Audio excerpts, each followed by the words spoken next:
आपली एक्झाम असेल, आपला इंटरव्ह्यू असेल, काही खरेदी करायचं असेल, जागेचे व्यवहार असतील किंवा कुठलंही शुभ कार्याला आपल्याला जायचं असेल, प्रवासाला जायचं असेल, तर एक गोष्ट महत्त्वाची आहे आणि ती जरूर करायची आहे. ती गोष्ट म्हणजे आपल्या घरातून बाहेर पडण्याच्या आधी आपण शांतपणे सोफ्यावर, चेअरवर बसायचं आहे. डोळे बंद करायचे आहेत. एक 3 वेळेला दीर्घ श्वास घ्यायचा आहे. परमेश्वराची प्रार्थना करायची आहे आणि आजचं माझं काम हे व्यवस्थितपणे तुमच्या आशीर्वादाने पार पडणार आहे. त्यानंतर काय करायचं आहे, तर आपला हात हा असा नाकपुडीच्या समोर ठेवायचा आहे आणि जोरात फुंकायचं आहे.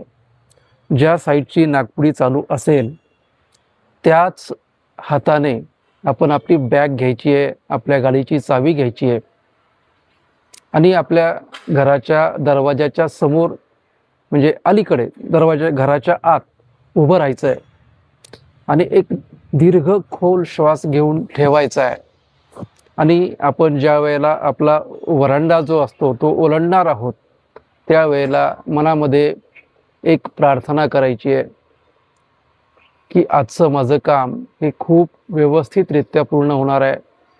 माझ्या परीक्षेमध्ये मला पेपर खूप आजचा सोपा जाणार आहे. माझा व्यवहार मग तो जागेचा असू देत, कुठलाही असू देत, तो अगदी व्यवस्थितपणे पार पडणार आहे.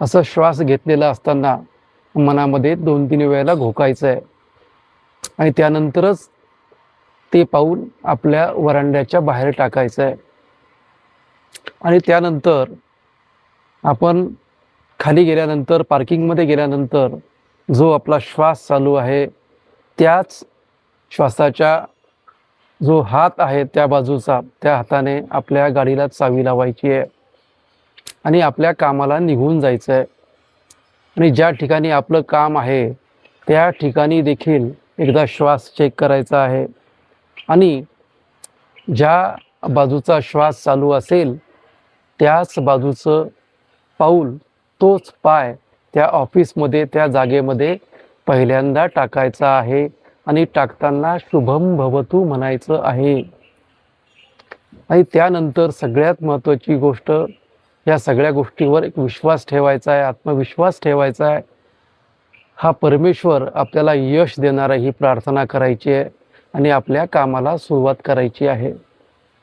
तर अशाच प्रकारच्या काही पॉझिटिव्ह गोष्टी ऐकण्यासाठी ह्या चॅनलला सबस्क्राईब करा. थँक्यू.